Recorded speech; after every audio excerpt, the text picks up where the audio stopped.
The message "check battery sensor" in your Honda usually means that there are problems with the battery sensor that's attached to the negative terminal of the battery.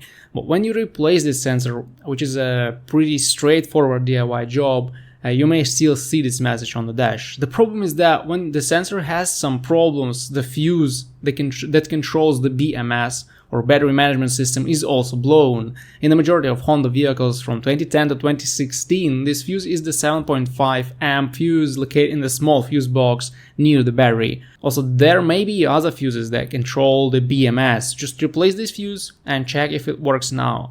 No reset is needed. The system will immediately stop throwing the warning. Of course, before you buy the new battery sensor, it makes sense to install the new fuse and see if it fixes the issue without sensor replacement. Fortunately, you will have a spare fuse under the lid of the big fuse box in the engine compartment, and the fuse puller may also be there, so no need to buy tools and parts for this quick repair. Also, in newer Honda models, you may get issues with fuses and sensors when the battery is low, or there are issues with the alternator.